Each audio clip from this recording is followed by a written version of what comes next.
जॾहिं मुल्क मदीने खां वापस महबूब रवाना थियासीं, सरदार पूरो ई वेठासीं। जॾहिं मुल्क मदीने खां वापस महबूब रवाना थियासीं, सरदार पूरो ई वेठासीं। हुयो दिल में इरादो न मोटी वञा, पर यार यको न रहियासीं, सरदार पूरो ई वेठासीं। अखड़ियुनि खां रोज़ जो दूर थियो, तभी साग मुझे बेगज़ूर हुयो, पयो तन मन तड़पे जानियले, पयो तन मन तड़पे जानियले, ज़रे घट वञी यार मुआसे, सरदार पूरो ई वेठासीं।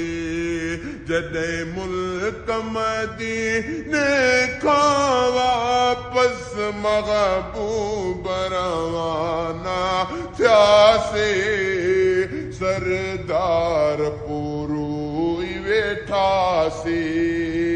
हुयो दिल में इरादो न मोटी वञा, पर यार यको न रहियासीं, सरदार पूरो ई वेठासीं।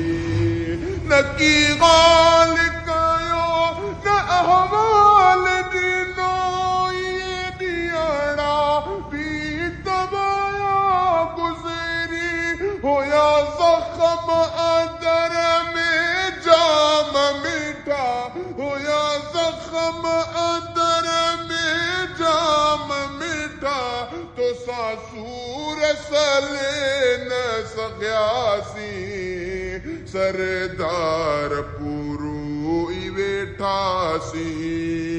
जॾहिं मुल्क मदीने खां वापस महबूब रवाना थियासीं, सरदार पूरो ई वेठासीं। हुयो दिल में इरादो न मोटी वञा, पर यार यको न रहियासीं, सरदार पूरो ई वेठासीं। अखड़ियुनि खां रोज़ जो दूर थियो, तभी साग मुझे बेगज़ूर हुयो, पयो तन मन तड़पे जानियले, पयो तन मन तड़पे जानियले, ज़रे घट वञी यार मुआसे, सरदार पूरो ई वेठासीं। जॾहिं मुल्क मदीने खां वापस महबूब रवाना थियासीं, सरदार पूरो ई वेठासीं।